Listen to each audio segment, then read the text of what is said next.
Olá, começando mais uma entrevista aqui na Total News e hoje nós vamos falar sobre comunicação. Um tema amplo, abrangente, mas nós estamos com o especialista da comunicação, especialista da oratória aqui conosco, aqui nos estúdios da Total News, Caetano Tona. Ele que é curador, preparador de palestrantes TED, TEDx, professor de comunicação também em faculdades pelo Brasil, e ele vai conversar conosco hoje e tirar todas as nossas dúvidas, compartilhar a sua história, e ele tem muito conhecimento aqui para compartilhar com a gente. Então fique ligado, porque a nossa entrevista só está começando. Caetano, muito bem-vindo aqui aos estúdios da Total News, é um prazer te receber, conversar com você sobre esse assunto comunicação que é tão ampla e necessário para todas as áreas. Eu que agradeço o convite, estou muito feliz de estar aqui, de estar em Campo Grande para participar de um evento amanhã e estou muito feliz de estar aqui para falar sobre comunicação, que é uma das coisas que a gente mais faz no nosso dia a dia e que quanto mais a gente se dedicar, quanto mais a gente melhorar a nossa comunicação, mais vai impactar na nossa vida pessoal e na nossa vida profissional. Caetano, você é de São Paulo, segunda vez que ele está aqui em Campo Grande, já conheceu a Esfirra do Tomás, que eu tô sabendo, muito bom, um clássico aqui, já conheceu também o Bioparque Pantanal, então você já tá virando... Tô me familiarizando, já me sinto em casa, né? já. Se sente em casa. Sim. Mas conta aqui pra gente, como é que começou a sua jornada na comunicação? Por que esse tema? Como é que foi? E também como é que foi para você chegar para ser um dos especialistas aí da comunicação do TED, TEDx? Como foi essa trajetória? Quando eu vi, isso aconteceu, mas a história é, como todo mundo, eu sempre consumi os vídeos do TED, TEDx pela internet, pelo YouTube principalmente. Eu participei de um evento presencial, de um TEDx, e quando participei desse evento presencial, eu falei, me apaixonei por aquela experiência, falei, cara, eu quero fazer parte dessa comunidade, quero saber como eu posso me aproximar. E aí eu me tornei voluntário do TEDx São Paulo, em São Paulo. Em que ano, mais ou menos? Isso foi em 2014, há 10 anos atrás. E, enfim, eu fui me relacionando, participando de vários eventos, participando das formações que o TEDx São Paulo oferecia. E aí em 2018, 4 anos depois disso, houve um evento em São Paulo que o time do TEDx de Nova York veio para São Paulo. E nesse evento eu decidi que eu queria me tornar um organizador, que eu, morando em Guarulhos, eu queria levar o TEDx para Guarulhos. Eu fui provocado pela liderança, pelo Jay, que era o CEO do TED. Ele falou, por que tu não leva o TEDx para tua cidade? E eu fiquei pensando naquilo e levei o TEDx para Guarulhos. E conforme eu fui trabalhando, me dedicando para organizar o TEDx, preparando os palestrantes, fazendo curadoria de eventos, alguns profissionais e empresas, ou os que eu preparava no próprio TEDx, ou pessoas que viam o meu trabalho, começaram a me chamar para eu fazer a mesma coisa, seja num evento privado ou na própria empresa. E a primeira instituição que me contratou para fazer isso profissionalmente foi a Fundação Dom Cabral. Eles me convidaram para fazer um projeto, na época a minha primeira resposta foi não, eu falei, não faço isso profissionalmente, eu só faço isso voluntário para o TEDx. E aí eu resolvi aceitar o desafio, depois de algumas conversas, falei, tá bom, vamos fazer.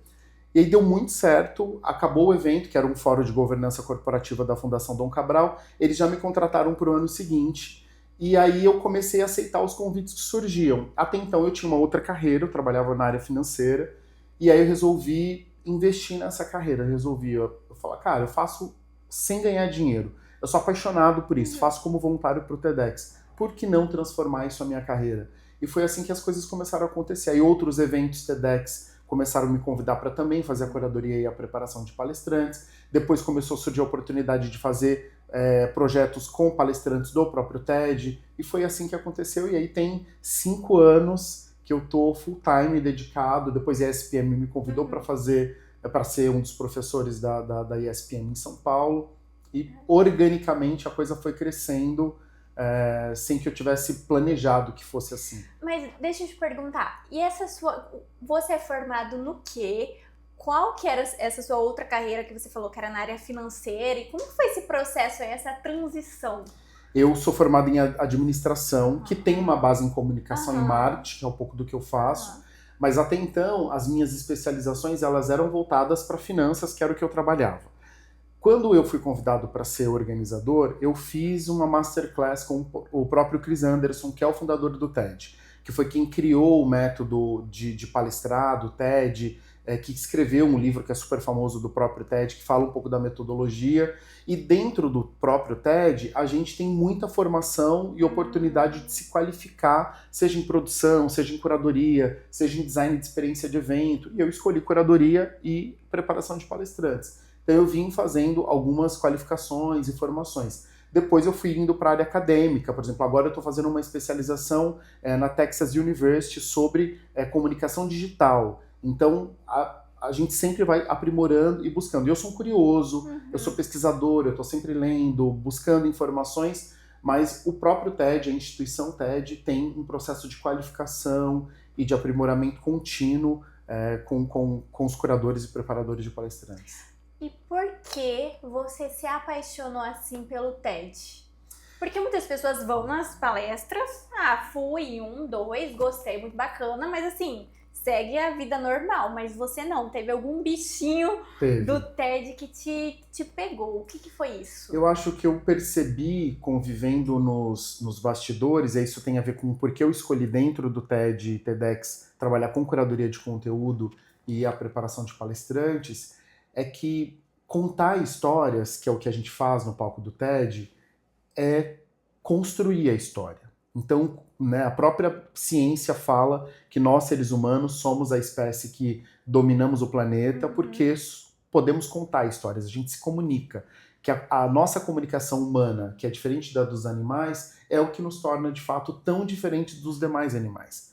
E essa coisa de ir para o palco, contar histórias, impactar a vida das pessoas, influenciar a vida de comunidades. Tem TEDx que mudaram legislações, tem TEDx que tornaram uma ideia de uma casa anti-terremoto uma realidade. Tem uma pessoa que teve uma ideia e foi para o palco do TEDx e conseguiu levar eletricidade para uma comunidade longínqua. Então, tanto o TED quanto o TEDx não é só um evento, ele é muito mais do que um evento. E foi isso que eu percebi e me fez me apaixonar, assim, que aquele palco ele se estendia para a realidade da vida das pessoas, que quando você leva alguém para o palco, as pessoas se conectam com aquela história e aí não tem mais como, nada mais é do mesmo jeito.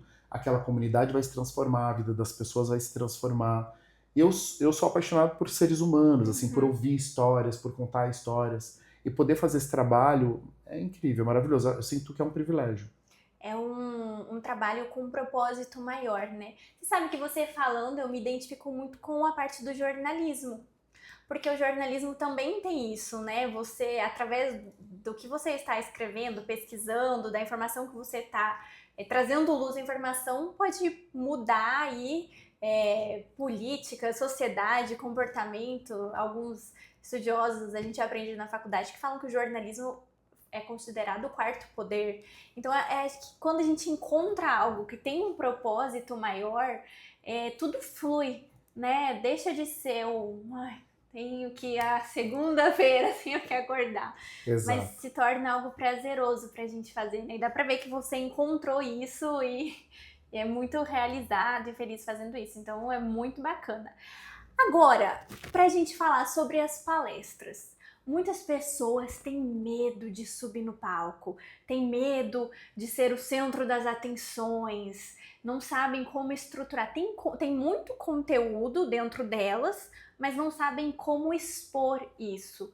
Quais são os principais ensinamentos, as principais dicas que você daria para as pessoas que têm esse receio? Perfeito. Antes de dar as dicas, esse medo de falar em público é muito curioso, né? Porque muitas pessoas não sabem, mas existem pesquisas que são feitas pelo mundo todo e o medo de falar em público às vezes aparece antes do medo de morrer. Ele aparece como o top. O maior medo das pessoas é falar em público. E tem um nome para isso que chama glossofobia. Então, em alguns casos, a preparação, a técnica, método ajuda. Em alguns outros casos, se for uma patologia, aí precisa de tratamento médico, psicológico e tudo mais. Mas se é uma pessoa que só sente a ansiedade, essa faz parte. Mesmo quem domina e que já fala muito bem, que não sente medo, vai conviver com essa ansiedade minutos antes. Esse friozinho na barriga, que é muito bom. E nos lembra que estamos vivos, né? Estamos vivos e que aquilo é importante, aquilo que a gente vai viver, né? A primeira coisa que eu acho que a gente precisa ter consciência para melhorar a nossa comunicação, que é o que a gente faz muito no TED e TEDx, é se preparar para aquilo que você vai fazer. Então a gente tem, principalmente no Brasil, uma cultura do improviso. Muitas pessoas que eu começo a treinar e preparar falam, eu tenho medo de me engessar muito, de não ser mais eu, de perder um pouco da minha autenticidade. Então as pessoas têm medo que se elas se prepararem, organizarem as ideias antes, elas vão perder um pouco da autonomia e da autenticidade. Não, não é verdade. A preparação, então acho que esse é o primeiro passo. Entender que se você vai falar, vai fazer uma apresentação, você quer melhorar a sua comunicação, você tem que estudar, você tem que se preparar para aquilo que você vai fazer.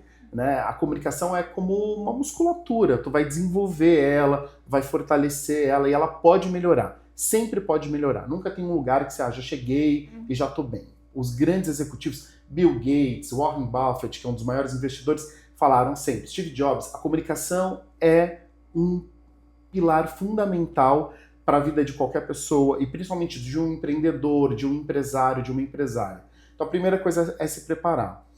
E aí o segundo passo é por que você se prepara? Porque muito da nossa comunicação ela está num lugar subjetivo. Se você não escrever, não organizar suas ideias, aquilo que é o que você falou, a pessoa domina um assunto, quando ela fala, faz sentido para ela aquilo. Ela não consegue traduzir o que ela está falando numa linguagem que o outro acessa a mesma informação, a mesma riqueza de detalhes. Então, ela tem que se preparar, ela tem que organizar as ideias, saber o que ela vai contar naquela apresentação, naquela palestra, porque senão ela está falando de algo que ela já está cansada de ouvir, mas ela não vai ter o cuidado de trazer os elementos, trazer dados, trazer informações, contar aquela história com um pouco de detalhes para as pessoas entenderem o que é fundamental. Então, se preparar. E o processo de preparação que a gente faz no TED, e é o que eu uso para qualquer outro evento, qualquer lugar que eu vá fazer, ela trabalha todos os elementos da comunicação, que é escutar, pesquisar, escrever, porque é igual você ir na academia e só querer trabalhar braço, só trabalhar perna. A comunicação, ela tem um ângulo 360 graus, então tu tem que ler, desenvolver a leitura, que vai ajudar você a ampliar teu repertório, a tua elaboração mental, a escrita, que te ajuda a sintetizar, a escolher direito as palavras que você está na tua cabeça, cada hora você pensa de um jeito. Tu põe no papel, você vai sintetizar, você vai escolher melhor as palavras, você vai descrever direito aquela cena que você está contando. Então acho que esses são se preparar, e como se preparar tem certas formas, né? A outra coisa é olhar para quem você está falando. Então você vai o público. Então para quem você vai falar? O público, e que no TED a gente chama de contexto. Além de para quem você está falando, em qual contexto que você está falando, em que momento, em qual realidade você está acessando aquelas pessoas para falar sobre determinado assunto. E aí você precisa entender, vou fazer uma palestra para um grupo de médicos, para estudantes, para o poder público. Você tem que adaptar a tua linguagem para aquelas pessoas com quem você está conversando. Outra coisa é adaptar no vocabulário, tornar aquilo que é muito técnico, acessível, mais simples, para que as pessoas entendam. E depois, expressão corporal, cuidado da expressão corporal, cuidar da expressão facial e também da voz. A modulação de voz ela é muito importante. Muitas pessoas vão fazer palestras e falam o tempo todo no mesmo ritmo, na mesma voz. Não modula, não marca, não aumenta o volume, diminui o volume. Então tem que ter uma dinâmica de corpo e voz e de facial que é muito importante. E aí uma dica muito boa que as pessoas às vezes exageram é use slides, use recursos audiovisuais, mas não delegue para ele a responsabilidade de contar a história. É um apoio. Né? É um apoio. Contar a história é a responsabilidade do comunicador, da comunicadora. O slide ele é um apoio. Por quê? Porque empobrece demais a tua narrativa se você deixa para os slides, põe um monte de frase, um monte de texto, acha que uma imagem vai traduzir tudo que você acha daquela imagem. Cada pessoa entende alguma coisa olhando para a imagem, né? E se tem uma falha técnica e o slide não funciona na hora, como é que acontece? Você vai ficar na mão. Existem muitas dicas, mas acho que se as pessoas olharem para isso, vai melhorar bastante a comunicação delas. Caetano, e para nós irmos aqui pro encerramento da nossa entrevista, que o tempo voa aqui. E eu queria que você vai estar aqui amanhã ainda palestrando, você vai participar do evento do Café com Negócios que vai acontecer e você vai falar sobre comunicação. O que as pessoas podem esperar mais da sua palestra? Porque esse tema é tão importante? Por que elas deveriam ir? Já dizia um apresentador há muito tempo que quem não comunica se estrumbica. Não é da sua época, mas deve ter chegado até você, Sim. não é? Então, Chacrinha, né? Que eu era criança, me lembro dele. E cada vez é mais verdade isso, principalmente agora no mundo digital, com as plataformas digitais.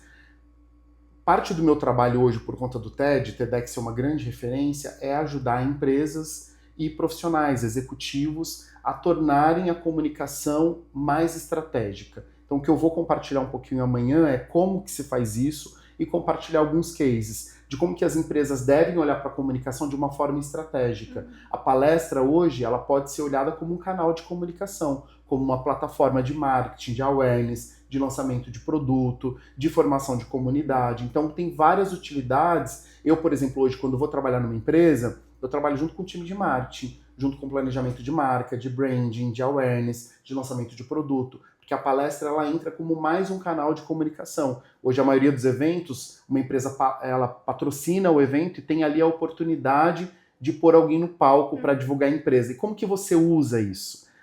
Tem método, tem técnica, tem como usar aquele espaço. Da mesma forma que nos últimos anos a gente aprendeu a usar a TV, os comerciais, as redes sociais. Então agora a gente precisa aprender como usar as palestras como um canal de comunicação dentro dessa estratégia das empresas. Então é amanhã, 7h30 da manhã, lá na Faculdade Instead. Se você quer conversar com o Caetano, tirar dúvidas, saber mais sobre o trabalho dele. E para quem não vai conseguir estar presente, que pena, né? Quais suas redes sociais? LinkedIn, Instagram? Eu tô em todas as redes sociais como Caetano Tona, T-O-N-A. Caetano Tona me acha em qualquer rede. Então, Caetano, muito obrigada por seu tempo, muito obrigada por sua entrevista aqui. Obrigado. Esse assunto, eu sou suspeita, eu gosto muito desse assunto. Acho que todo mundo deveria investir, em todas as áreas, deveriam investir em comunicação estratégica.